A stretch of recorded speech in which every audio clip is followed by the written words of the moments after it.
Nagpaalam na nga ako sa tatlo kong ka-birthday dito sa Hong Kong Ocean Park na mauna na akong umuwi. Pero bago ako umuwi ay dumaan muna ako dito sa may mga penguin at nanood ng ilang sandali. Tunay nga naman na maganda rito sa Hong Kong Ocean Park, lalo na siguro kung nag-holiday ako dito. Sulit na sulit siguro yung araw ko ngayon kung pinayagan ako na mag-whole day. Kaso nga lang, meron kaming mga bisita. Meron mga bisita yung amo ko. Kaya naman, napilitan ako mag-oo na half day lang ako dito sa Ocean Park. Para sa akin ay okay na rin naman na nakapasok ako dito ng libre. Kasi kung hindi mo naman birthday ay hindi ka naman dito makakapasok ng free. Dito nga sa loob ng spectacular ay naglibot-libot na lang ako hanggang sa nakarating ako dito sa may pinakailalim. At nandito na nga ako sa pinakailalim at syempre mas malalaki ng isda ang makikita mo rito sa pinakailalim. Buti na lang bago ako umuwi ay nakapasok ako dito sa loob ng spectacular. Kaya naman nakapag-capture pa ako ng ilang mga picture bago ako tuluyang lumabas dito. Bago pa ako bumalik ng tuluyan sa cable car kung saan doon ang daan pauwi ulit, ay dinaanan ko naman tong ibang mga rides dito at para masilip ko na rin kung ano-ano pang mga rides ang meron dito.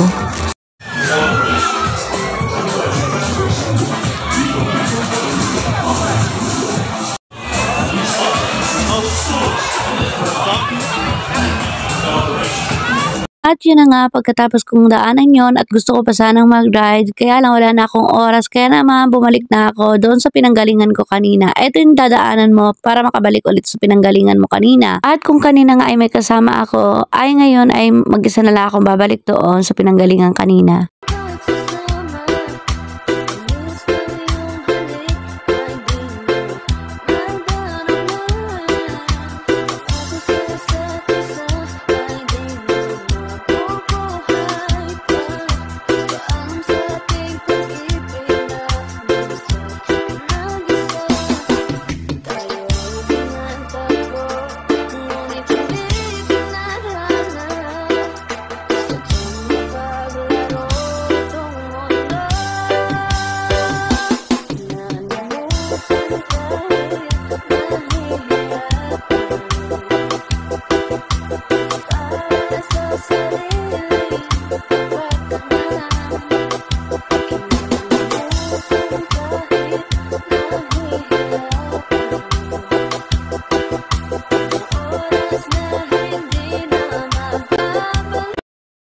At nandito na nga ako at nakita ko pa yung isang ride at gusto ko pa siyang sakyan. Kaya naman sasakyan ko pa rin siya at eto na.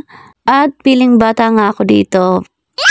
Eto nga yung isa sa pinakamasayang birthday na nangyari sa buhay ko. A memory to keep na naman na mababaon ko kung saan man ako dalhin ng aking tadhana. Charis. Siyempre, hindi naman dito natatapos ang aking journey sa paggagala dito sa Ocean Park. Sana next time kasama ko na yung mga anak ko dito at sila naman yung mag-i-enjoy dito at hindi na ako.